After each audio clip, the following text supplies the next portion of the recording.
E assim damos início à aula de hoje, nossa segunda aula, né? Vamos expor o capítulo 1 e capítulo 2. O primeiro capítulo são as ondas inferiores e o segundo é Clarencio. Os nossos expositores hoje vai ser Berg e Henrique, tá bem? Você quer que eu já coloque o slide agora, Berg?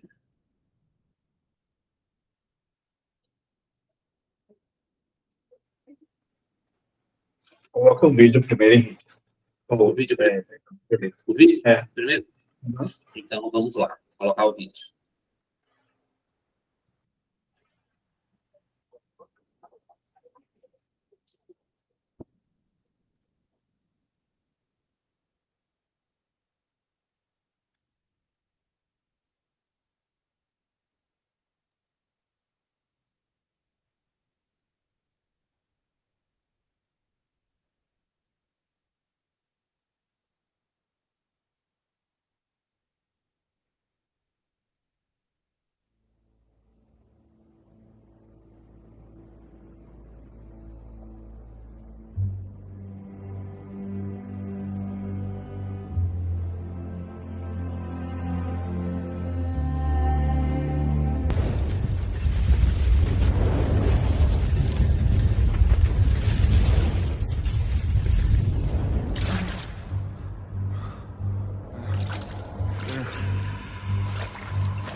Foi como acordar de um longo sonho.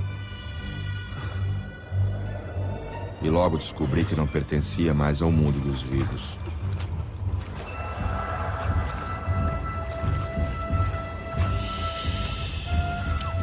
Me deparei com uma surpreendente verdade. A vida é fonte eterna que passa por diversas etapas.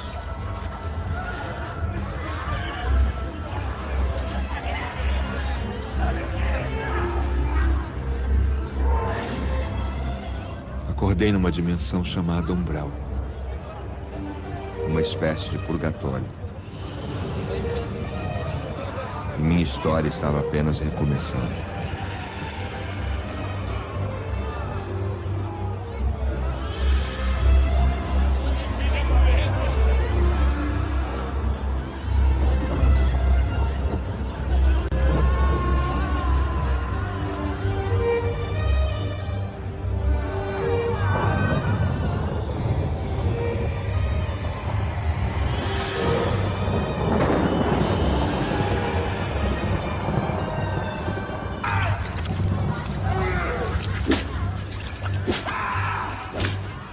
Perdi toda a noção de tempo e espaço.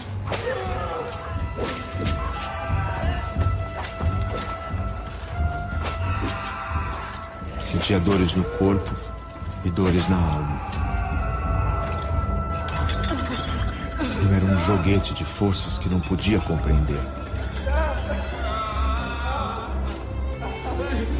Todo meu conhecimento seria incapaz de me ajudar naquele momento. O sonho se transformou em pesadelo.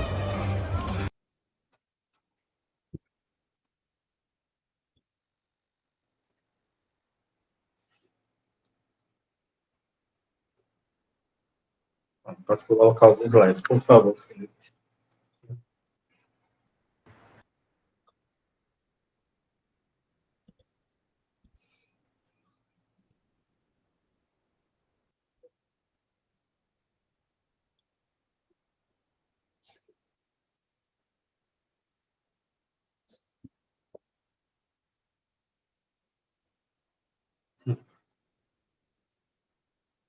Poema da apresentação?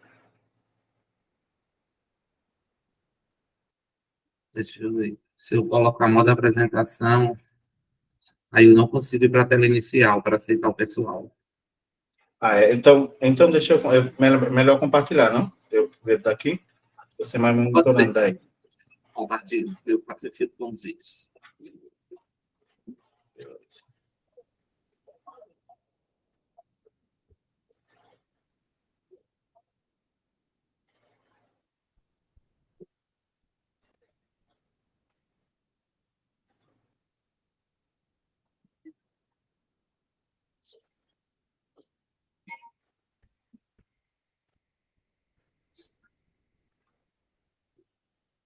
Conseguem ver?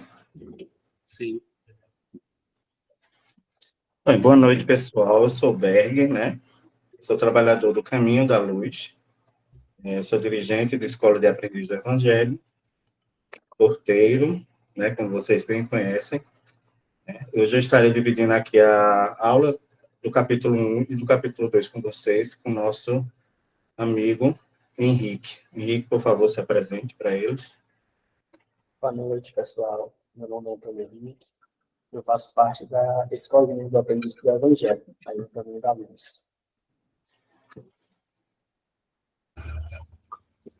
Bom, como a gente viu no vídeo inicial, né? André Luiz já se acorda no umbral. Né? Ele já se acorda, ele não faz ideia de onde está, o que está acontecendo. Né? Várias perguntas começam a permear a cabeça dele. O que aconteceu comigo? Né? Então, onde eu estou? Que lugar é esse? E no capítulo 1, né? Nós vamos passar para vocês nas zonas inferiores. Aqui seria o vídeo que a gente acabou de passar, que ele deixou a gente na mão. Né? E agora, esses são os tópicos que vamos discutir com vocês. Definição de umbral e a sua finalidade. Você quer começar, Henrique? Pronto, eu posso começar. O que seria o umbral? Né? Umbral, para nós, na doutrina espírita, seria correspondente ao inferno, né? Para ficar mais claro. Mas, para a gente, na doutrina, o umbral, ou o céu, o inferno, é o estado de consciência de cada espírito. Né? De acordo com nossos padrões vibratórios, padrões de comportamento, né, de pensamentos, nós somos colocados ou no céu ou no inferno. Para nós, a questão do inferno seria umbral. Né? Então, é a questão de afinidade. O umbral é uma zona vibratória, né, onde aqueles espíritos que têm a mesma afinidade energética, né, de pensamento, de comportamento, eles são agrupados. E qual a finalidade do umbral? Né? É despojar essas matérias densas,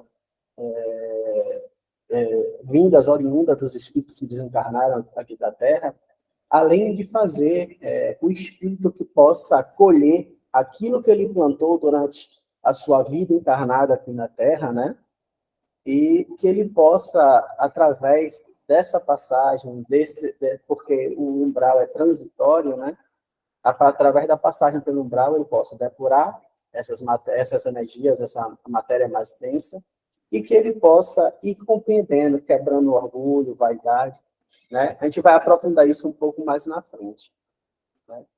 Como eu falei, o estado dos espíritos vinculado ao umbral, normalmente os agrupamentos eles vão estar ligados à questão vibratória, né? A afinidade vibratória.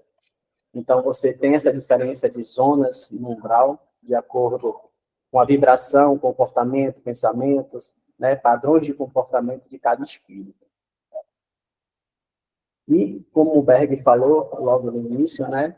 André Luiz acorda no umbral e ele fala, né? Ele perde a noção de tempo e espaço. Agora, por que ele perde essa noção de tempo e espaço? Né? Aqui nós, quando encarnados, nós temos, vamos dizer assim, início, meio e fim para as coisas. Né? Nós tomamos como padrão de medida, né, as horas, o dia, na verdade, como o tempo que a Terra leva para dar um giro em torno de si mesma. Né? E ano seria a quantidade de tempo que o Sol dá volta na Terra. Então, você tem um padrão, é mais palpável. Nós, quando desencarnamos, esse espírito ele perde essa referência, né? Ele muda o ponto de observação. Quando ele está no plano espiritual, essa noção de tempo e espaço, ela se modifica, né? Porque o que é um século para a eternidade? Né? O espírito aqui vive uma existência. O que é um século, o que é um milênio, para uma vida toda, né? É porque nós ainda entendemos, né, nos definimos pela nossa passagem aqui, né? Como eu falo, eu não sou Henrique, eu estou Henrique, né? Antes dessa encarnação, eu tive outras e terei outras posteriormente. né? Nós somos seres espirituais e eternos, né? Então, essa noção de tempo e espaço, ela se perde justamente por isso, né? Aqui nós temos uma medida que é palpável, né? Nós temos sempre o começo e o fim, a finitude. E no espaço, não, no plano espiritual, é a eternidade. Por isso que ele acorda sem essas referências, né? E além de não ter alguns, por exemplo, o sol, nada que possa lhe guiar, te dar noção de dia, de hora, né? Ele mesmo coloca nessa passagem que a luz é esparsa, né? Não é aquela luz que nós nos acostumamos aqui. Era aquela luz meio nevoenta, que você não tem tamanha, não tem uma visibilidade legal. Você quer complementar, Ben? A questão do espaço lá no umbral é perdido porque é um breu total, né? Lá eles vivem num completo escuro, sem falar na perturbação do momento que eles estão vivendo, com essa passagem do umbral. Devido a toda a vida mundana que viveram, a forma em que viveram, que estão passando pelo umbral, eles estão passando por esse momento de perturbação, e mesmo que houvesse luz lá para guiar eles, como aqui no nosso caso, que é dia e que é noite, para pelo menos eles terem uma noção, lá eles não têm, é um escuro total. O momento de luz que tem por lá é quando existe um resgate de algum irmãozinho, né, pelo pessoal do nosso lar, né? Exatamente. A sensação de estar vivo para ele, né, que é um dos nossos tópicos, é bem presente. Você vê que em todos os momentos do capítulo, ele vem falar que ele respira, ele sabe que está morto, ele sabe que desencarnou, ele sabe que não está mais andando no mundo dos vivos, né? Mas ele não sabe onde está, ele não tem noção de vida após a morte, né? Por ter sido um cientista, um médico, né? Um homem da ciência, André Luiz, ele se pega nessa, além da perturbação, ele fica mais confuso, justamente por isso, né? Mesmo sabendo que está morto, ele não consegue entender o que acontece, mas ele respira, né? Ele sabe que está vivo. Como você colocou, e a gente está falando do umbral, né? O umbral é uma zona de transição. Então, é uma zona de transição do mundo dos encarnados para o plano espiritual. Então, o espírito ele vai ganhando, de acordo com o seu conhecimento, né? Seu esclarecimento, ele vai ganhando, se adaptando a esse processo, né? E essa sensação de estar vivo, né? Ela está intimamente ligada com um nível de esclarecimento, um nível de aperfeiçoamento do espírito, né? André Luiz, como o Berg colocou, ele é médico, né, cientista, um pouco cético. Na própria obra, ele deixa claro que utilizava, já leu o Evangelho, mas utilizava como fonte de críticas, né, de discordar daquelas ideias.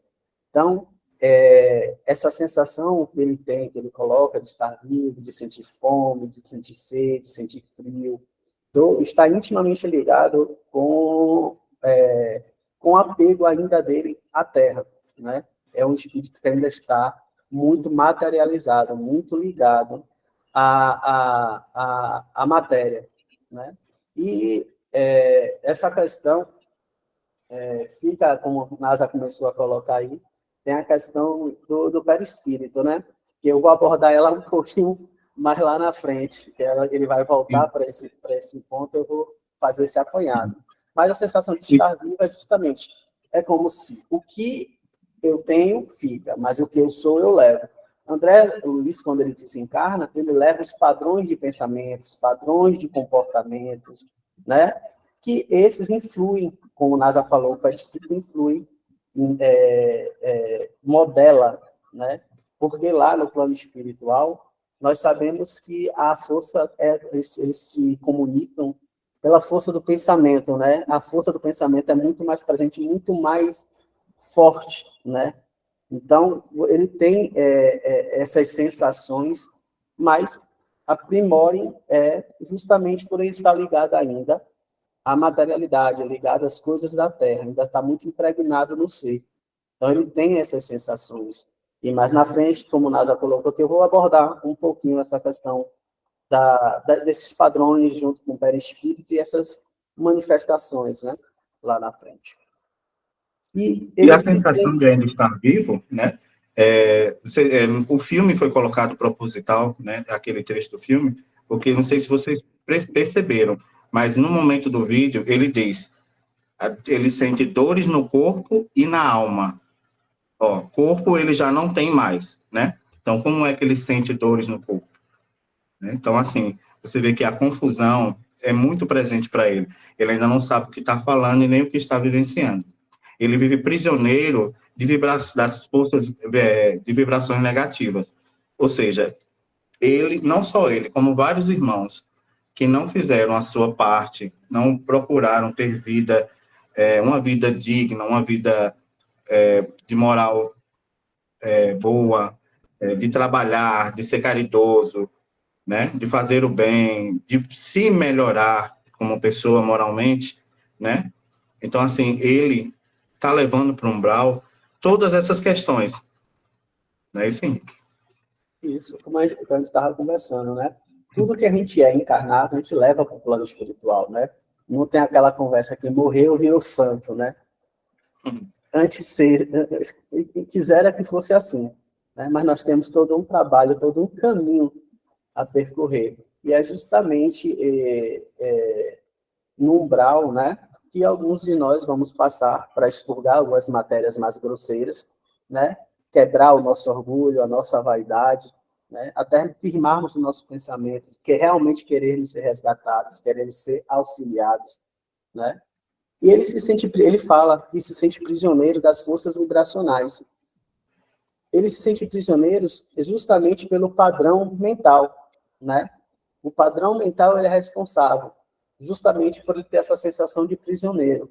Da mesma maneira que ele olha para os seus algozes, né, para os seus malfeitores, esses malfeitores olham para ele da mesma maneira, né? Aqueles espíritos têm afinidade psíquica, né? E eles utilizam um outro como fonte de visualização dessa dor, né?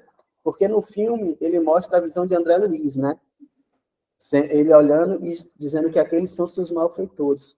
Mas quem está lá em afinidade energética, vibratória, de pensamento e comportamento com ele, também olha para ele desta mesma maneira, né? Ele se sente aprisionado por ele ainda estar preso à matéria, né? Às coisas materiais, né? Ele traz consigo os seus vícios, os seus defeitos, mas também traz as suas qualidades.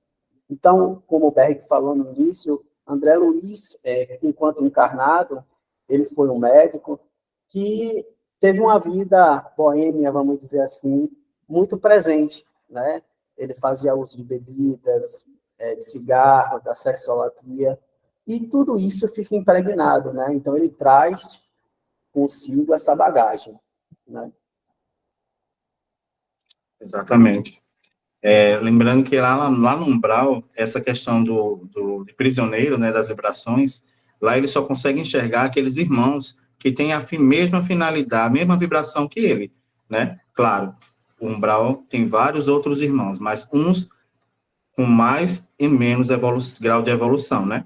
Então, assim, somente a gente vê aqueles irmãos que têm afinidade vibratória conosco, né?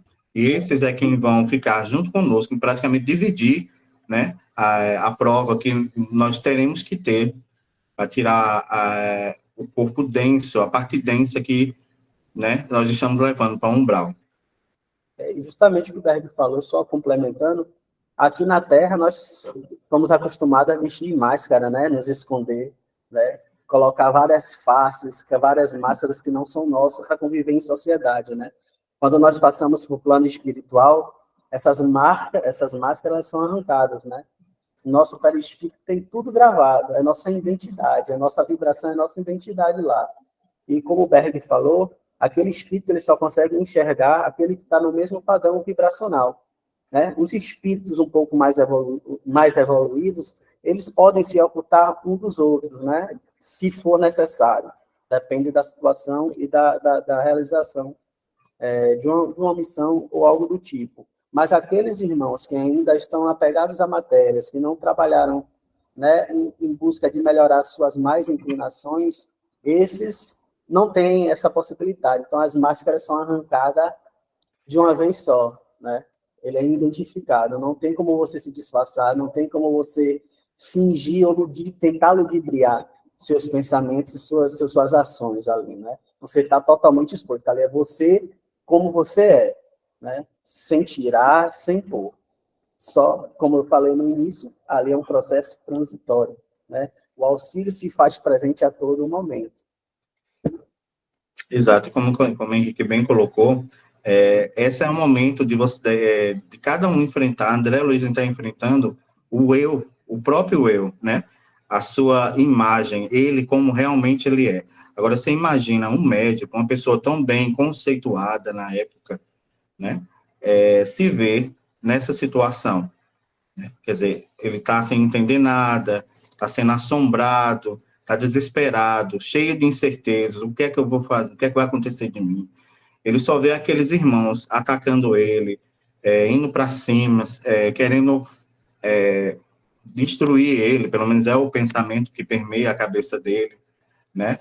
E ele fica sem entender, poxa, como deve passar pela cabeça dele, como eu, um médico tão conceituado, estou passando por isso, por que eu estou passando por isso? O que eu fiz para passar por isso? Isso é uma questão que a gente vai abordar mais na frente, né?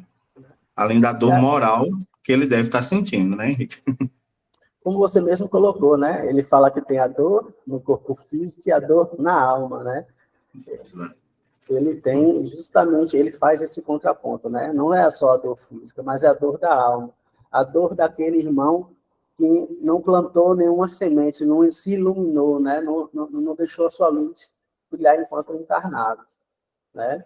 E aí, nesse primeiro capítulo, a gente vai fazer algumas conclusões de André, né? Sobre as causas do seu estado.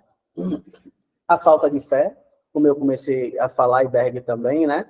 Porque ele era médico, um pouco mais cético, como ele deixa claro, ele até leu ou folheou algumas vezes o Evangelho, mas era para criticar, né? Para não concordar, desfazer de algumas ideias que ali estavam presentes. Então, ele foi, como muito de nós, ainda aqui na Terra, ele viveu só a vida para a matéria, né? Ele não teve nenhum esclarecimento, o espiritual, nenhuma conexão, contato com o divino, né? Ele viveu para a matéria, né? Ele era vamos dizer assim, vivia nessa vida boêmia, né? E o imediatismo, né, da nossa vida terrena, nós queremos tudo para agora, né? Nós não sabemos esperar. E quando ele vai para o plano espiritual, né, que onde não tem mais o tempo norteando esse processo, né? Você tem a eternidade. E ele não tem parâmetros, ele se encontra perdido porque ele não encontra parâmetros, né? Além dele estar perturbado, né, mentalmente, que isso impede ele de concatenar ideias, né, criar raciocínios, né? Ele está sem referência, né? Ele foi uma pessoa que viveu para a matéria, então ele não tem um pouco de esclarecimento, por isso ele se encontra, né? E aí vale lembrar que, se queremos ter uma passagem para o plano espiritual um pouco melhor, né, que possamos cuidar um pouquinho agora, né? Porque o que somos nós levamos. Nós não vamos virar santos quando desencarnarmos, né? E isso tem muito a ver com essa questão da evolução do espírito. Quanto mais materializado, mais esse estado de perturbação, esse tempo de depuração, geralmente é maior. Quando menos materializado, já um pouco mais desenvolvido, trabalhando seu orgulho, se melhorando nesse processo, menor esse tempo de perturbação, menor essa passagem pelo umbral, né? Exatamente. Lá no umbral, ele percebe que quanto tempo, cadê a fé que ele tinha? Ele não se vê com fé, ele não tem fé, né? Ele vê a vida boêmia que teve, ele vê que nunca procurou Deus, seja lá em qualquer religião que seja, né? Ou lá no umbral, ele começa a sentir falta da parte moral dele, ou seja, da religião, né? Do estar perto de Deus, de ter a presença de Deus junto com ele, né? Nesse momento. Acho que a única parte da religião que está perto dele são as orações que são destinadas para ele por duas pessoas, né? Que é feita, que até aparece no filme, né? Os dois entes que rezam por ele, porque ele nunca rezou, acho que a família dele também nunca rezou, nunca foram católicos, né? Então, assim, o imediatismo dele, a questão de querer tudo na hora, por ser um médico, por estar sempre ocupado, por ter que resolver as coisas a tempo e a hora, né? Então, assim, tudo isso impediu ele de ter uma vida mais tranquila, de ter uma vida mais conceituada, de ser como Dr. Bezerra de Menezes, usar esse dom da medicina para o bem do mais carente, daquele necessitado. Você vê que no filme mesmo, quem ajudava ele com as questões de caridade era a secretária dele, né, Henrique? Era a secretária que chegava Era lá uma e marcava caridade as meio que consultas. forçada, né? É verdade. A secretária, se não marcasse as consultas por ele, talvez a situação dele fosse um pouco pior, né? Então, na Que ele coloca oportunidade... perdida, né? Uhum, exatamente. Uma oportunidade perdida. Quer dizer, não foi tão perdida porque ele teve auxílio da espiritualidade, né, na pessoa da secretária dele. Essa oportunidade perdida, como o Beck colocou, é ele tomando consciência de si, né? Ele tomando consciência de que a vida não é só material, né? Ele se dando conta que a vida continua, né? E olhando para trás, não é a oportunidade perdida, é a oportunidade daquela encarnação, né? A gente sabe que Deus, na sua infinita misericórdia, nos dá a chance de nos trabalharmos, de melhorarmos quantas vezes forem necessárias e aonde estivermos, né? Mas ele consegue olhar para trás e começa a fazer um paralelo da vida que ele traçou como encarnado, né? E hoje, estando no umbral, tendo conhecimento que essa vida, ela continua, é só uma mudança de roupagem, né? Não é a morte, né? É só a mudança da vestimenta. Então, ele começa a enxergar que ele foi uma pessoa que viveu a vida para si, né? Preso ao seu egoísmo. André Luiz, ele era bem fechado até no círculo familiar, né? Ele tinha um controle da família, ele não abria espaço para a família, tinha hora para o chá, hora para eles se reunirem, né? Tinha todo uma vamos dizer assim, uma metodologia, né? Uma metódica para se fazer. Além de, pelo outro lado, ter uma vida desregrada, né?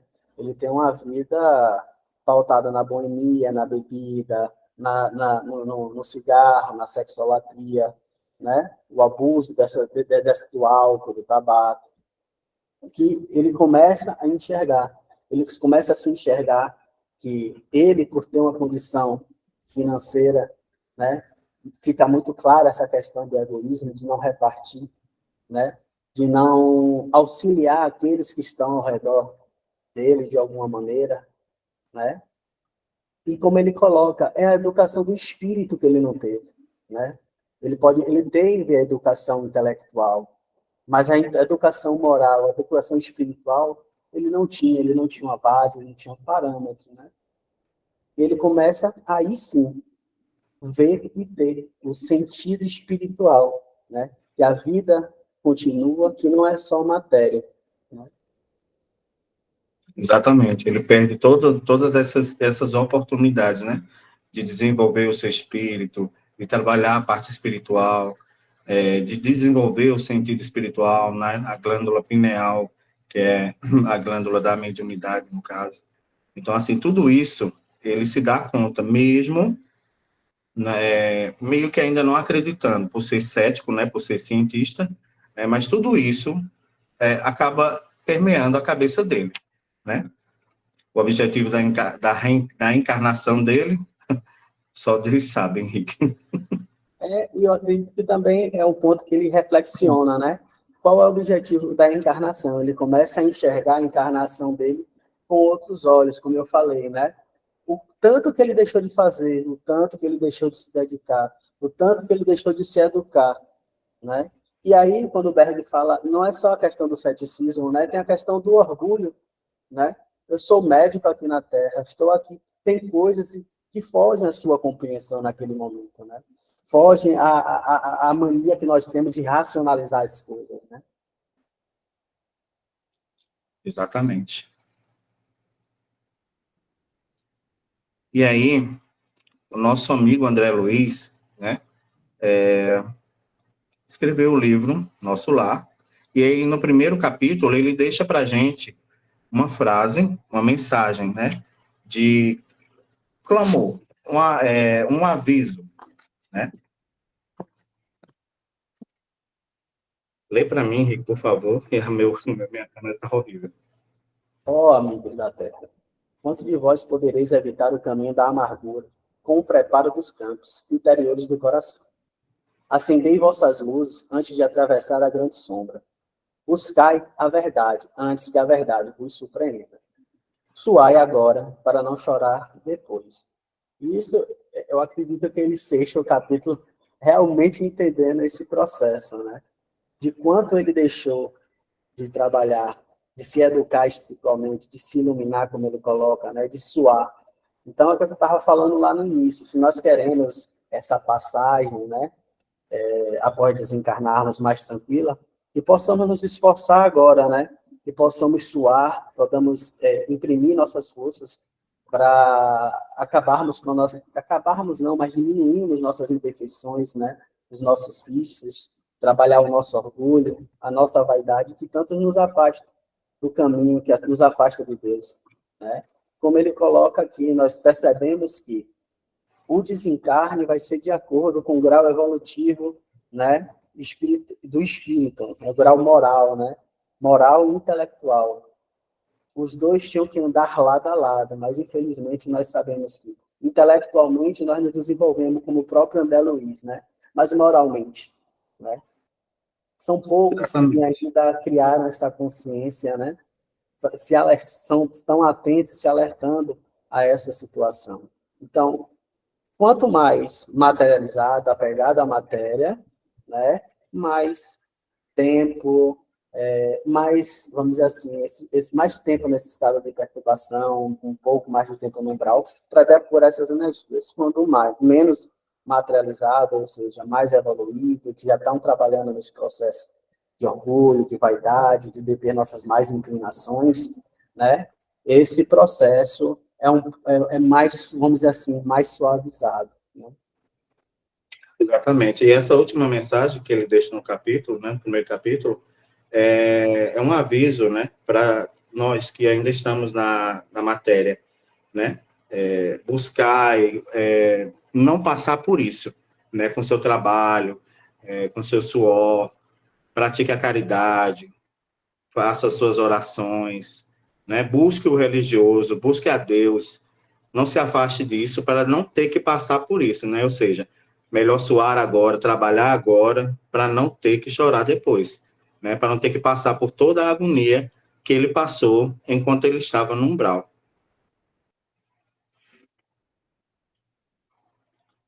E aí a gente entra no capítulo 2, né? Que é o Clarencio. Felipe, por favor, passa aqui o segundo vídeo. Precisa sair, né?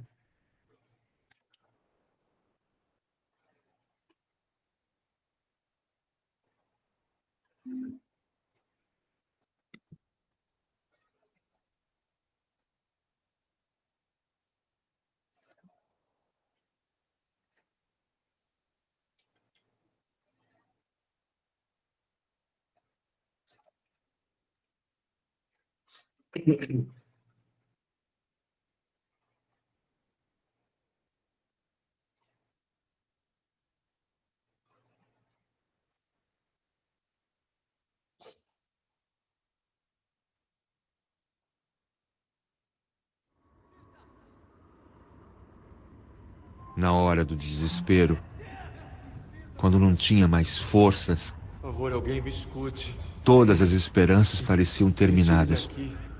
Me salve desse Eu fiz lugar, a pelo única amor de coisa Deus, que me restava. Piedade. Me ajudem. Me ajudem.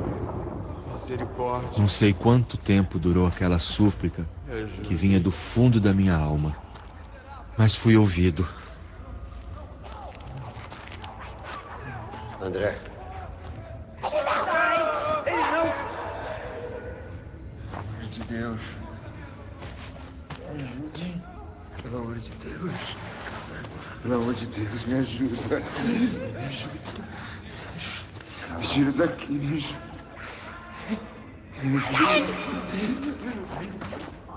Isis, Tobias. Calma.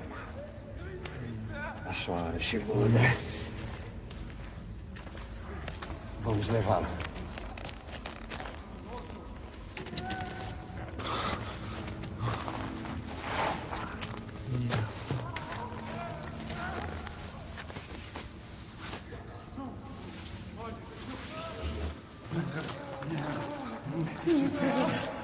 Precisamos alcançar a cidade sem demora. Vamos? Isso.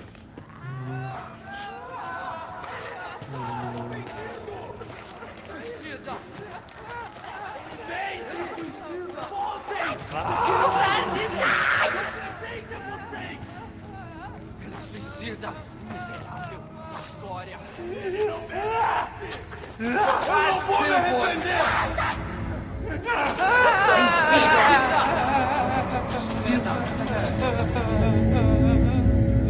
Suicida!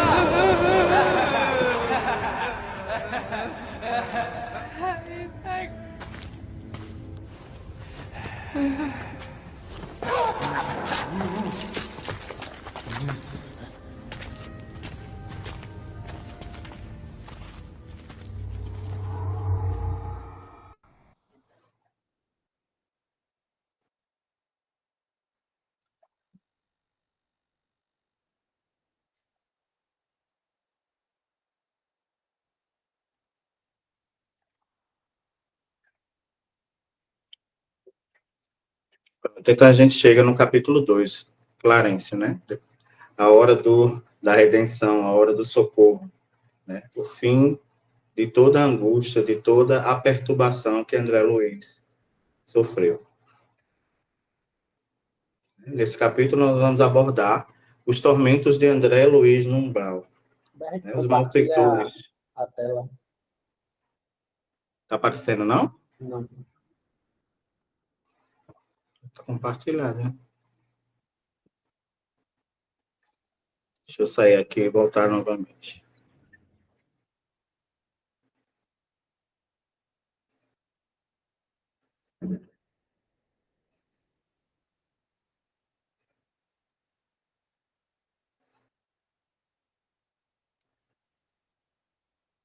Tá aparecendo agora? Sim. Pronto. Pronto. E aí a gente entra nos tormentos, né? De André Luiz no umbral. Né? Os malfeitores. Fala um pouquinho, Henrique, sobre os malfeitores. Como eu falei um pouquinho lá no capítulo anterior, né? Os malfeitores de André Luiz nada mais são espíritos, né? Que possuem afinidade psíquica, afinidade de pensamento, né? No comportamento. Eles se sintonizam, né? E como eu falei, da mesma maneira que André Luiz olha para os seus irmãos que estão ali como malfeitores, esses irmãos também olham para ele desse mesmo modo, porque eles têm aquela dependência psíquica, né? Afinidade psíquica entre eles. Normalmente eles estão ali pelas mesmas coisas, né? Com maior ou menores intensidades, mas que têm essa afinidade, né? Por isso, ele, da mesma maneira que André Luiz enxerga eles como malfeitores, eles, do lado de lá, para André Luiz, também enxergam ele dessa mesma maneira, né? E aí, voltando para aquela questão, por quê? Eu já desencarnei, mas ele continua sentindo fome, ele continua sentindo sede, né? Dor, frio, né? E aí cai muito no que Nazinha colocou aqui no chat, né? Essa sensação de respirar vem dos órgãos do perispírito, ainda muito materializado. E é justamente isso. Nós aqui, quando estamos encarnados, nós temos um padrão, né? Um padrão de comportamento, né? Um padrão de ações. E quando nós ainda muito apegados à matéria, muito materializados, nós imprimimos, né? Através do perispírito, essas sensações que experimentavam no plano terreno, né? Fome, sede, e ainda mais, ele ainda comenta da aparência, né? Que o cabelo cresce, a barba cresce, né? E ele coloca justamente por isso, por ele ainda estar muito apegado à matéria, né? Porque ele guardar os padrões de comportamento, de pensamentos, né? Ainda muito preso à vida que ele tinha aqui na Terra, no plano espiritual ele acaba replicando, né? E como o Nasa colocou, através dos órgãos do perispírito, né? Você tem essas manifestações que existiam no corpo biológico quando aqui eles estavam encarnados, né?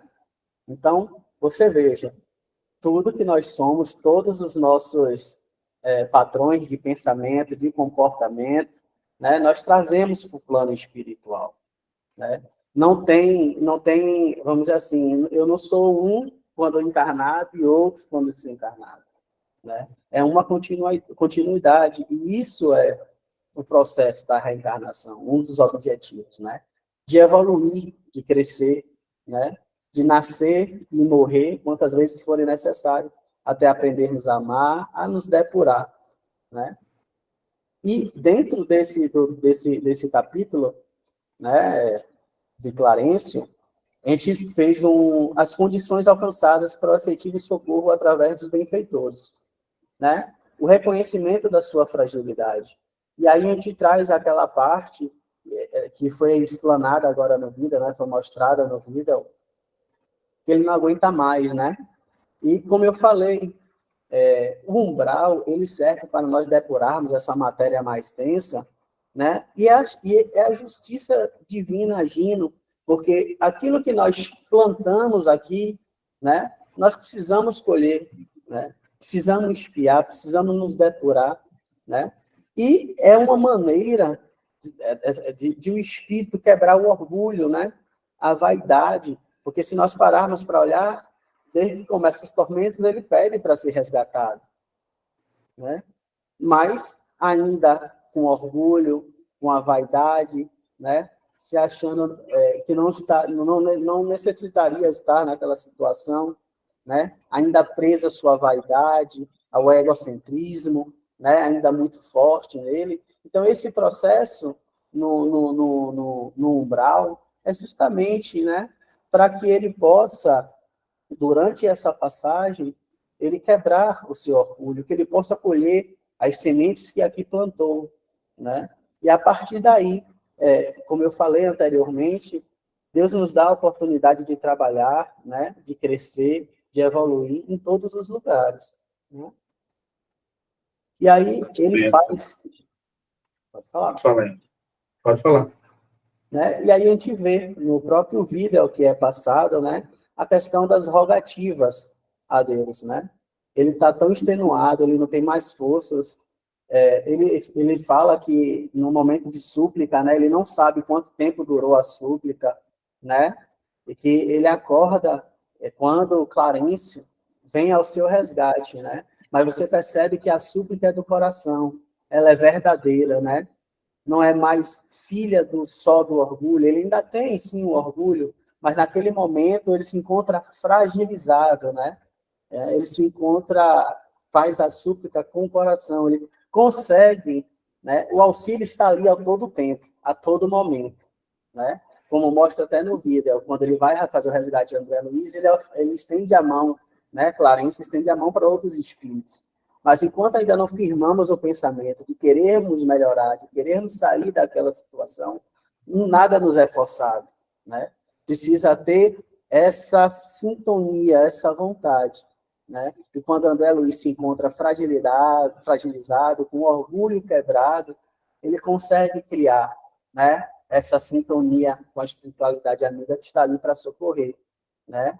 Clarencio é o ministro do auxílio, né, de nosso lar. Exatamente. E aí você vê a questão de estar em nosso no umbral, ele, desde que entrou no umbral, ele começa a pedir, né? Ele começa a chamar por Deus, pedir, né? Do jeito dele, da forma dele. Mas não é só o fato de chamar Deus, de pedir por Deus, que ele vai ser socorrido. Ou seja, como bem Henrique disse, ele precisava depurar todo esse orgulho, se despir de tudo isso. Tanto é que na oração dele, né, na última oração de súplica dele, que ele não lembra quanto tempo durou, mas foi aquela oração de coração e de alma, né?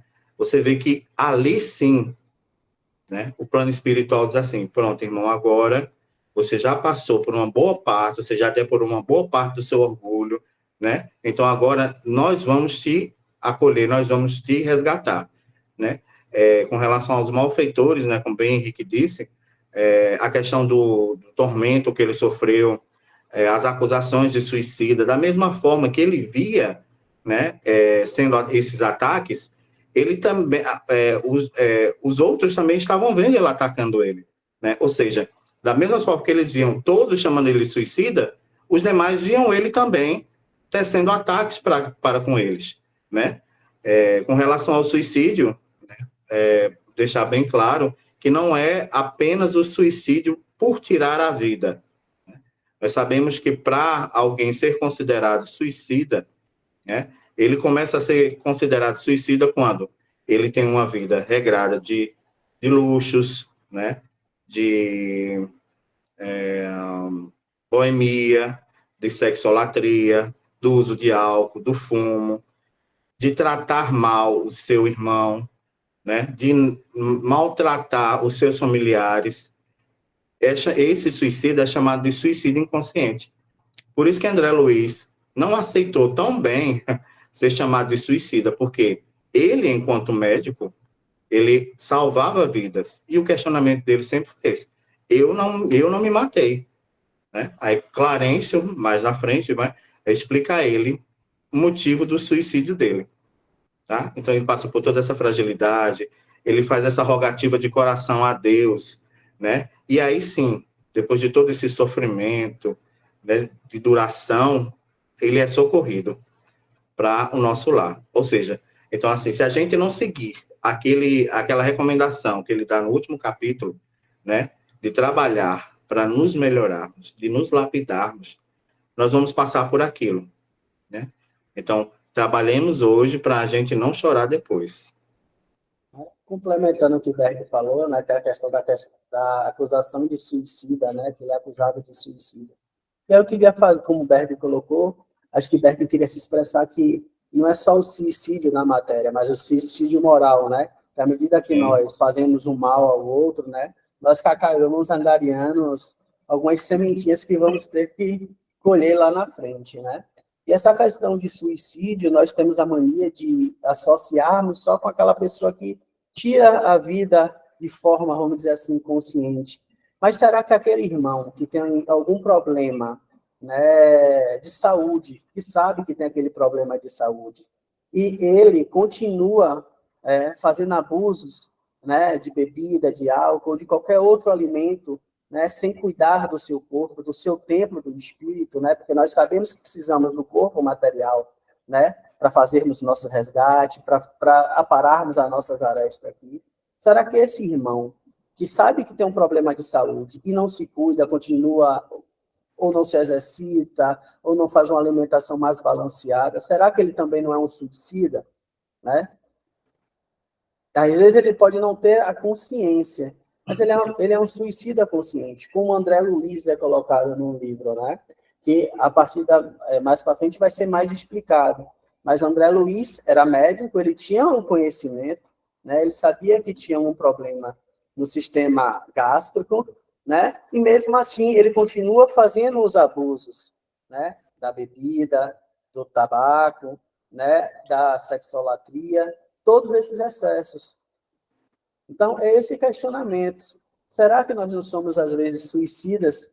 Para nós, às vezes, pode soar como inconsciente, mas à medida que fazemos a escolha, né? Se sabemos que temos um problema de saúde, e mesmo assim não nos modificamos, nosso comportamento, alimentação, será que nós somos tão suicidas como André Luiz, né? Que é colocado no livro? Né? Ele traz esse questionamento do suicídio, né? Do suicídio moral, do suicídio, né? Nesse processo de desencarne. É um bom questionamento que a gente precisa trazer para a gente. Né? E muitas vezes a gente se mata, né? E realmente não entende porque é chamado de suicídio, né? Ao desencarne. Exatamente, são muitas formas de se ser considerado um suicida, né? Então, gente, esse foi o nosso estudo hoje, né, dos capítulos 1 e 2, né, do livro O Nosso Lar. Né? A nossa série ainda está só começando, nós só estamos no segundo programa, né, ainda viram mais. Então, vamos agora, né, discutir mais, trocar ideias, tá bom? Estamos abertos para vocês a partir de agora. Obrigadão.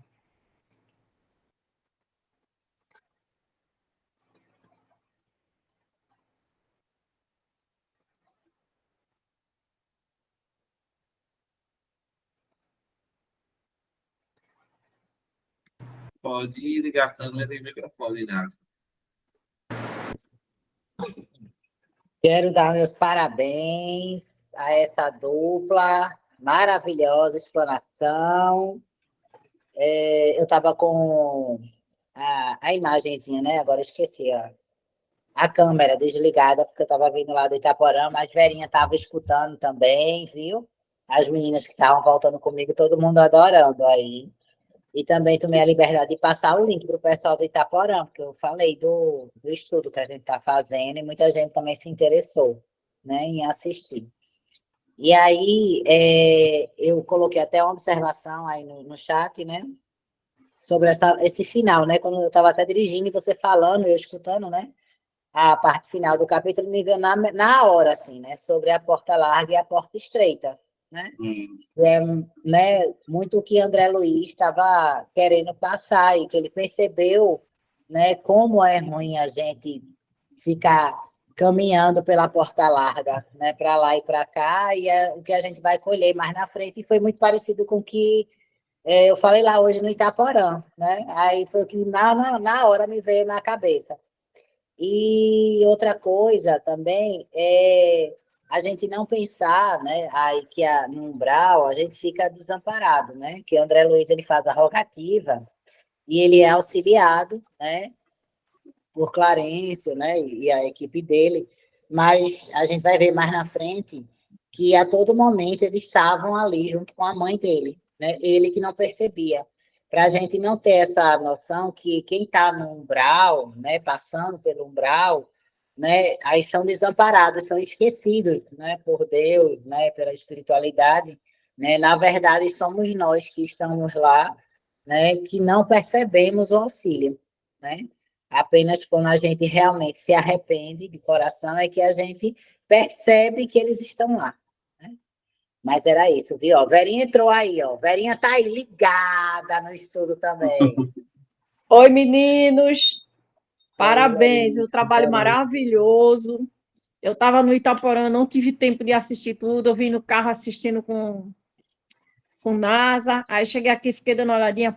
Tá de parabéns, dupla. Boa interpretação. Bom estudo, tá maravilhoso. Sempre que eu puder, eu vou dar uma olhadinha, porque vocês sabem, né? Dia de segunda também eu estou na batalha. Parabéns a todos. Cheiro. Cheiro, velhinha, obrigado. Marcelo? E é como assim, como Nasa falou, né? Ele não percebia, por conta das perturbações que ele estava tendo, né? Ele não percebia esse auxílio ao redor dele, né? Tanto da mãe, tanto da espiritualidade ali já ao lado dele, né? Foi preciso ele ver alguém lá sendo resgatado para ele, né, ter essa consciência que também poderia, né, se tranquilizar mais, né, para poder receber esse auxílio da espiritualidade. E aí ele é resgatado, né, e vai direto para o nosso lar. E aí é para outro capítulo. Como o Marcelo falou, né? Essa questão de afinidade, como o Nasa também colocou. Né? Eles estavam presentes a todo momento. Né? O auxílio estava presente a todo momento. E é assim que funciona com a gente também. Né? Tanto encarnado ou desencarnado, o auxílio ele está disponível para a gente a todo momento. Só que a gente tem que acessar, a gente querer. Né? Como eu falei, André Luiz, no momento que ele passa por esse processo no umbral, onde ele tem o orgulho dele quebrado, né? Onde ele vai colhendo essas sementes que ele plantou quando encarnado, é um momento que ele está nas últimas forças, vamos dizer assim, né? E que vem aquela súplica, como a Nasa falou, do coração, aquela verdadeira, né? Então, ele consegue criar momentaneamente aquela, vamos dizer assim, caminho, para que o auxílio chegue a ele, né? Que ele possa ser resgatado. Exato, E só no livro, complementando, né? Pode falar, Marcelo. e no livro, né, tem uma partezinha que Clarencio, né, quando chega próximo a ele, fala, né, coragem, meu filho, o Senhor não te desampara. Amargurado, pranto, banhavam-me a alma toda. Então, né, é como o Henrique acabou de falar, realmente a gente está sempre, né, amparado, né, por esses bons espíritos benfeitores que nos auxiliam na caminhada. Exato. O que impede ele, né, de ver isso é justamente aquela questão vibracional, né? Ele não está na vibração desses benfeitores. A vibração que ele tem presente são a daqueles algozes dele, né? Aquelas pessoas que estão agredindo ele, que estão chamando ele de suicida, assassino, né? O tempo todo. E aí, assim, eu acho que nesse meio não tem nem como você conseguir manter uma vibração tranquila, com tanta acusação, se no seu, na sua mente, na sua cabeça, você nunca praticou aquele tipo de ato, né? Então, é bem por isso. Mais alguém, gente? Hoje vocês estão tão calados, segunda-feira era tanta pergunta.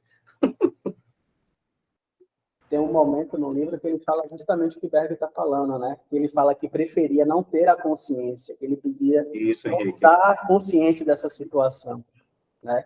Porque é isso que causa a perturbação, né, mental. Ele mesmo fala que ele não consegue raciocinar, concatenar ideias, né? Ter um raciocínio lógico da situação. Acho que é o momento do desespero, né?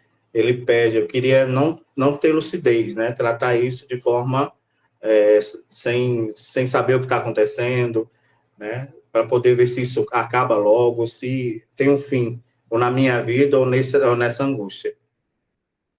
É um capítulo, esses dois primeiros capítulos são bem reflexivos, né?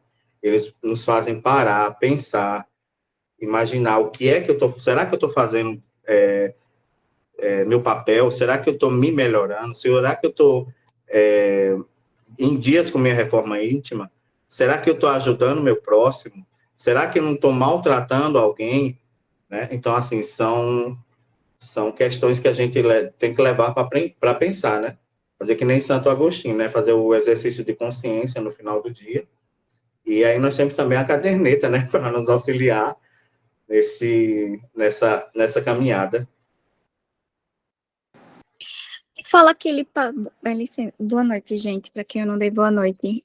Fala que ele passou 7 anos, né? Não, no umbral. Já que não tem referência de tempo, de espaço, a que ele se refere a 7 anos, como é que ele consegue determinar esse período, esse tempo? Boa noite, Jora. É justamente como eu abordei lá no início. Você se lembra que eu falei que ele ainda está muito enraizado à matéria, muito preso à matéria? Então, a noção que ele usa ainda, né, de tempo é o que ele usaria na Terra. E é uma maneira dele colocar para ficar um pouco claro para a gente, né?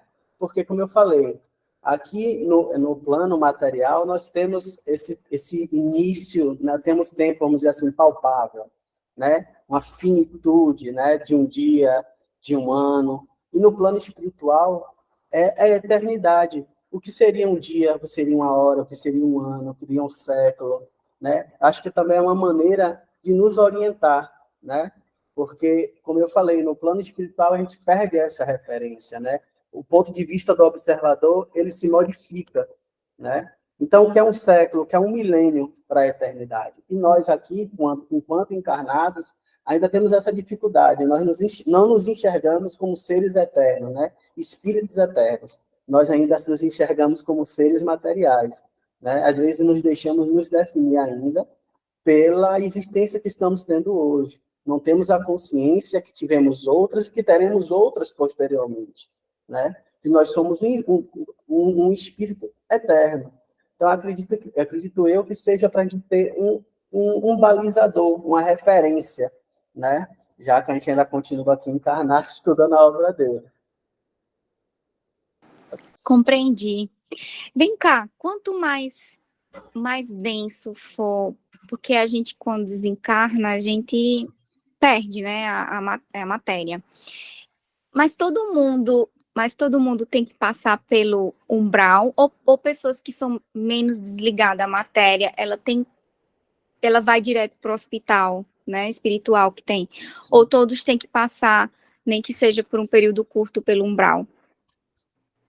Cada caso é um caso. Isso vai estar muito intimamente ligado ao grau de evolução daquele espírito, né? Quanto menos evoluído esse tempo de perturbação, né, como umbral, um plano transitório, né? Mais tempo, mais sementes ele vai ter que colher, mais espiar ainda, né, essas energias mais densas trazidas do globo terrestre. Mas à medida que aquele espírito já é mais desmaterializado, esse estágio de perturbação diminui, e dependendo também do grau de espiritual, de evolução daquele espírito, tem uns que não necessitam passar diretamente pelo umbral, né? É muito mais a questão do merecimento do espírito, né? A questão de merecimento do espírito, dos esforços que cada um, né, faz para se modificar, para se melhorar, para aprender a amar, né, para vencer a nós mesmos, né? Cleves fez uma pergunta aí, meninos, no comentário. Cleves, você quer falar ou o que a gente lê? Deixa eu ler, né? Quando a chamaram de suicida, André Luiz recorda dos problemas de saúde que tinha, da cirurgia nos intestinos e da lembrança da esposa, filhos, antes do grande sono. E se pergunta, por que a pacha de suicídio, quando agora compeliu, né? Abandonar a casa, a família e o doce convívio dos meus. Então, é outra forma, né, dele ter sido chamado de suicídio. Além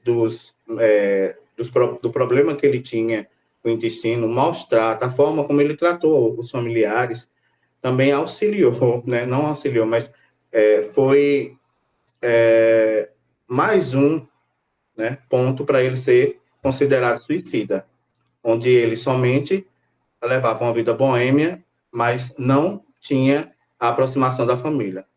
Isa? Só complementando, né? A gente acha que o suicídio, quando a gente fala assim, a pessoa se suicidou, não necessariamente a pessoa foi lá e tirou a vida, se jogou do penhasco, ou se matou com a faca, ou enfim. A gente julga muito aqueles, vamos dizer, alcoólatras, né? Alcoólatras.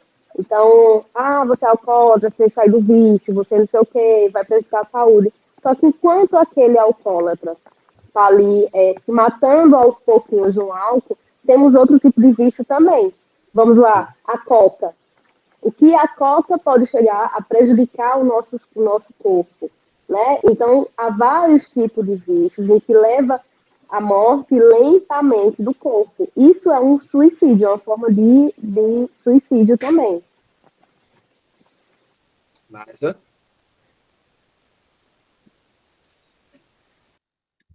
Nasa, gente, não está... Abri. É a pessoa perturbada, ela não sabe onde aperta. Aí eu vou trazer aqui uma dúvida que eu tive quando eu li esses capítulos, né?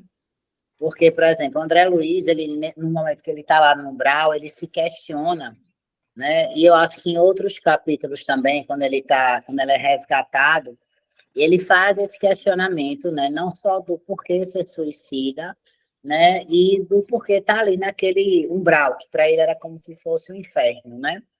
Porque ele frequentava a igreja católica, né? Ele faz uma ressalva no primeiro capítulo, mas depois ele mesmo se questiona. Porque ele frequentava a igreja católica, ele exercia todas as obrigações que, para a época, né, eram consideradas as esperadas, né? Aí de cuidar da família, de prover, né, a sustentação, né, financeira da família, de trabalhar, de ter os atendimentos, né? Então ele se questiona, né, do porquê, se ele fazia tudo o que era o correto, né, e para ele era correto, para ele sair, né, beber, né, ou ter um caso extraconjugal, né, se envolver com outras mulheres, para ele era considerado normal, porque era o comportamento dito, né, como esperado para os homens da época, né? Então, para ele não se sentia culpado, né? E aí eu me questionei, né? Que já que umbral, né? Aí você está no céu ou você está no inferno? É o seu pensamento que produz, é a sua culpa que produz, né? Ele não se sentia culpado. E por que ele estava no umbral? Né? Se na mente dele ele não era culpado, né? E aí eu até questionei isso, e aí foi justamente, né, aí me dada a resposta por Vanessa, que eu fui, como a gente está fazendo o estudo, né, eu digo, mulher, eu preciso saber também, que agora quem está com dúvida sou eu, né, e é justamente isso, ela me disse, não, Nasa, mas justamente isso, a sintonia vibratória, né, então ele sintonizava do ponto de vista vibracional, apesar dele não ter culpa, dele não ter remorso de nada que ele fez, mas a sintonia dele era com aquelas pessoas, com aqueles espíritos desencarnados que estavam ali no umbral. E por isso ele ser levado, né, praticamente que automaticamente ao desencarne, a essa região vibratória, né, mas pela sintonia, não pela culpa interior e nem pela consciência dele, entendeu? Aí eu só estou passando isso que eu achei super interessante. Foi uma dúvida que me surgiu e pode ser que surja, né? Porque a gente vai ruminando, né? A gente lê e vai ruminando, vai pensando, vai pensando. E aí eu estou trazendo aqui porque eu acho que é até uma forma, né, também de esclarecer, que às vezes alguém pode ter dúvida e ter vergonha de perguntar. Não, perfeito, Nasa, bem válido mesmo, porque assim, a gente lê, e em alguns momentos da nossa leitura, a gente mesmo se questiona, né? A gente pensa, gente, mas como? Por que isso, né? Mas tem tudo uma explicação, gente. Isa? Não, Nasa já colocou aí bem claro, né, para todos entender. E também, só para complementar, André Luiz, ele também era muito materialista, né? Ele era preso aos vícios, né, como eu expliquei, do álcool, ele fumava muito, ele era preso, tipo, à matéria, ele gostava de uma mesa farta, tudo muito farto, né? Então, ele não se via naquele estado de, vou usar a palavra miséria, né? Mas não é miséria, ele não se via naquele estado em que ele se encontrava. Então, a partir do momento em que ele se viu naquele lugar, então a vibração dele, né, só desceu, só finizou mais ainda. Então, de fato, só complementando o que Nasa falou, é o estado vibratório mesmo, né, do espírito em que ele se encontra no momento. Perfeito. Henrique? E é o que diz aí Nasa trouxeram, né? Quantos de nós, né, não vivemos uma vida que achamos, né, ser correta, né?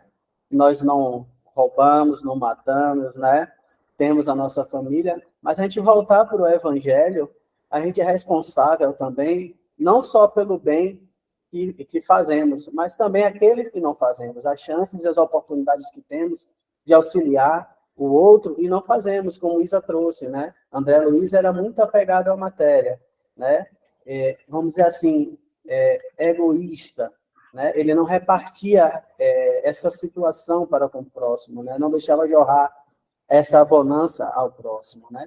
Ele até contrato com a família, ele era um pouquinho polido, né? De acordo com a época, né? Ele era metódico, tinha horários certinhos, né? Como Nasa falou, ele frequentava a Igreja Católica, mas ele mesmo deixa claro que ele lia, estava, mas não era. A gente consegue interpretar que ele não estava de corpo ou de espírito, né? Com o coração. Ele estava ali só por uma obrigação, né? Na sociedade, para ser visto na sociedade, né? Exatamente, bem colocado, Henrique. E aí, pessoal, mais alguma dúvida, algum questionamento? Neide?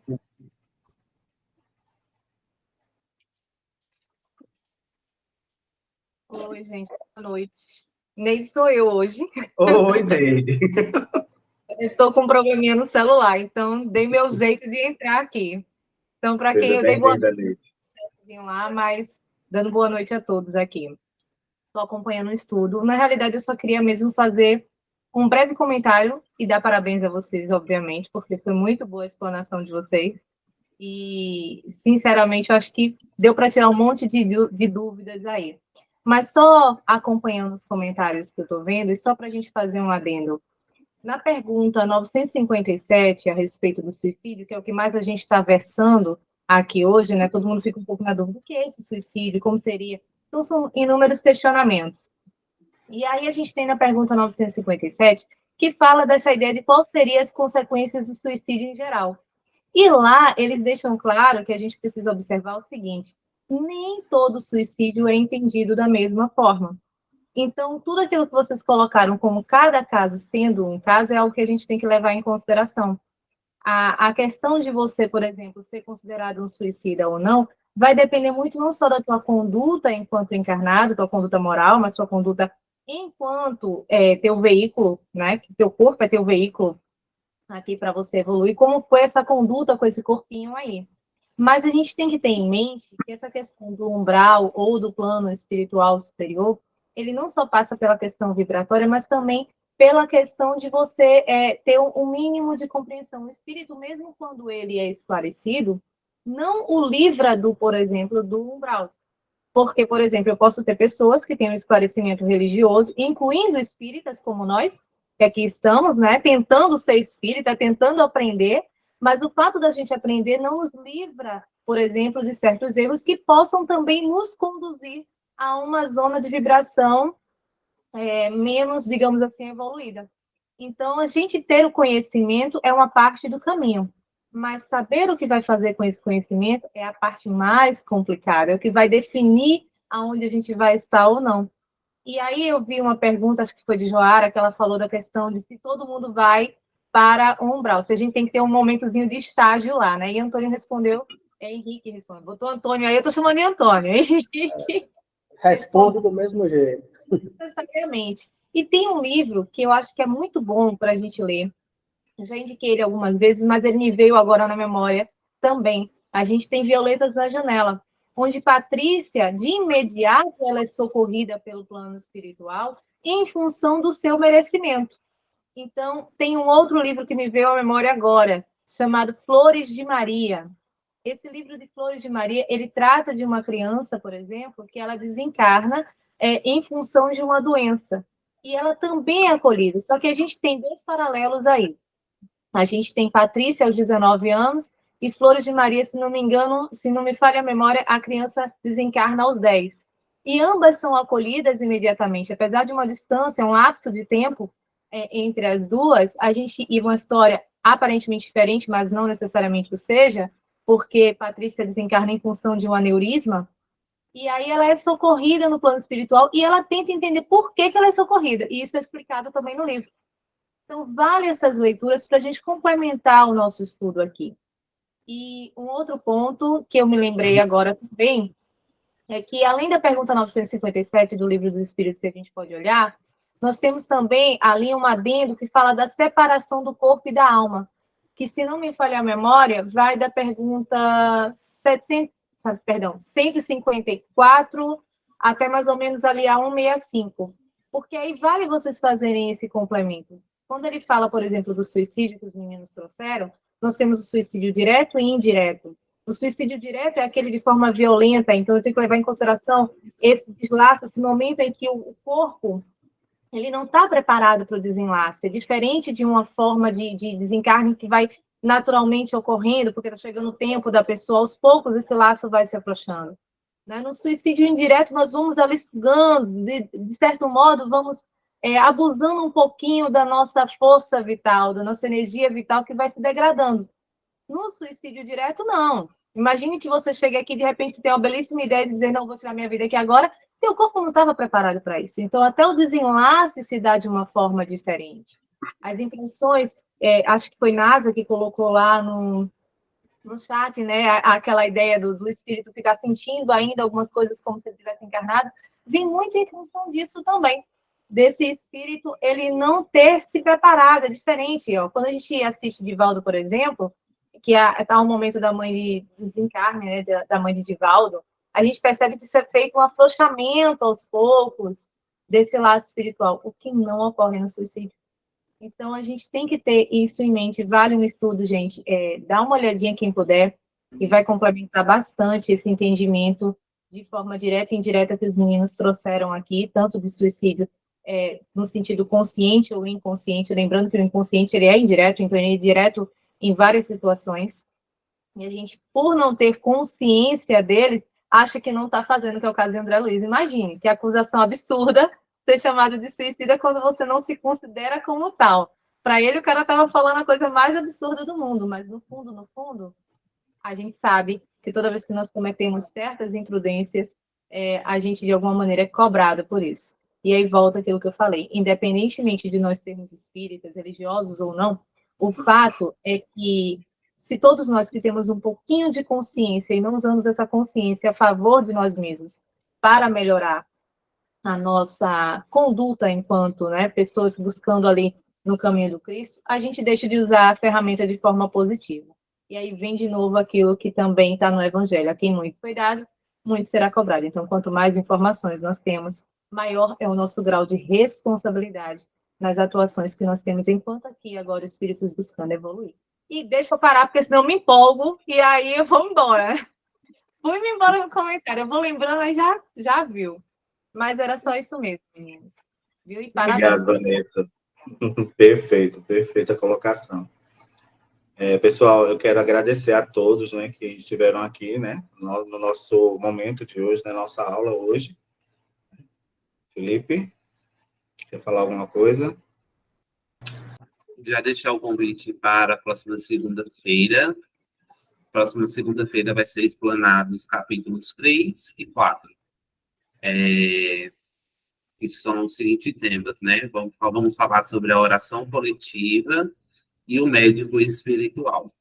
Então, fica o convite, próxima segunda-feira, às 8 horas, a sala sempre aberta, minutos antes, para nos harmonizarmos com a prece e com a leitura. Bem?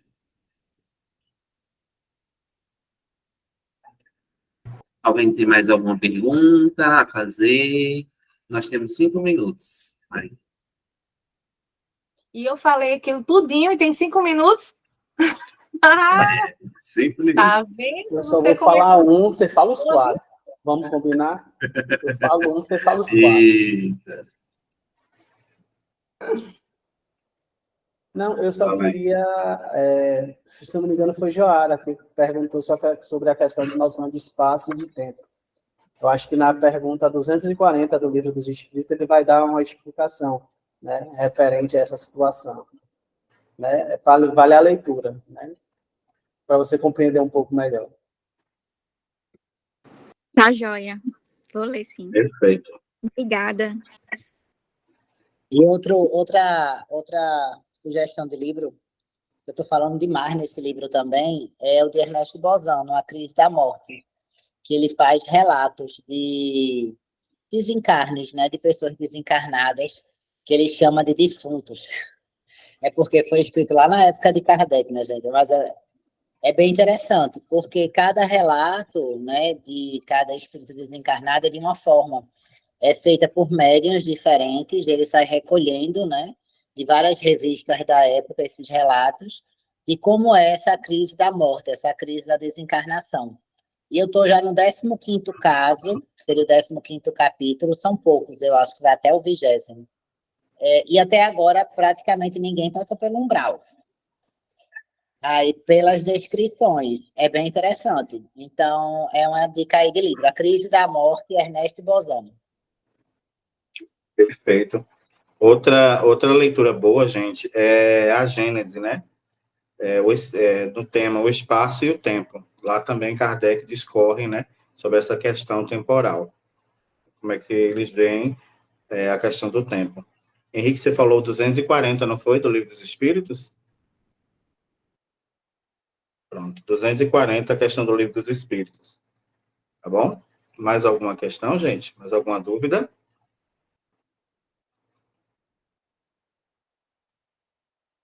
Vanessa? Temos só 3 minutos. Vanessa, você tem 3 minutos. Eu não entendi essa colocação de 3 minutos para minha pessoa. Não, amigos, eu não tenho dúvida, não. Você falou Vanessa, mas assim, Henrique tá certo. 240 vai trazer uma noção de tempo muito bom para quem quiser compreender realmente. E aí vale, gente, sempre, a gente até falou, acho que na outra. O Livro dos Espíritos tem uma base muito boa, quase tudo que a gente precisa tá lá. Quase tudo, eu digo quase tudo, porque a própria espiritualidade deixou claro que nem tudo nos foi dado como resposta, porque a gente ainda não tem o entendimento, né, para receber certas informações. Mas aquilo que era possível foi dado lá.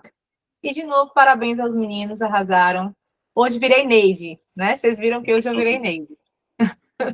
Muito bem, Neide. E é como você disse, né, Neide, Vanessa, ainda ao lermos, ainda vem questões que nos inquietam, como a que NASA fez a você, né, com relação a ele ter a vida, né, para ele tem uma vida boa, ele tem uma vida correta, né, porque para ele, no íntimo dele, por que ele foi para lá. Então, são questionamentos que nós, enquanto espíritos, vamos lendo e nos fazendo, né? Então, assim, são questões que devem ser pontuadas, cada um tem um ponto de vista que tem que ser abordado.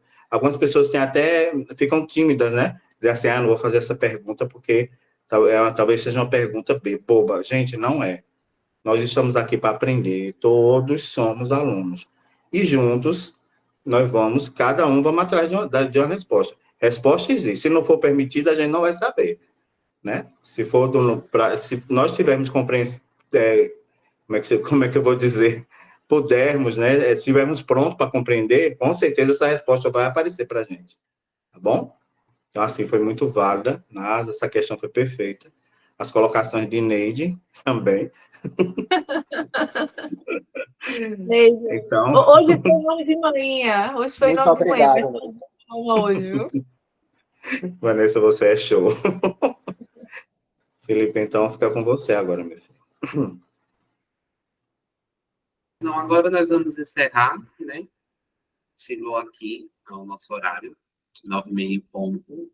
Eu vou encerrar aqui a gravação. Em seguida, nós só fazemos uma prece e aguardamos vocês na próxima segunda. Tá bom?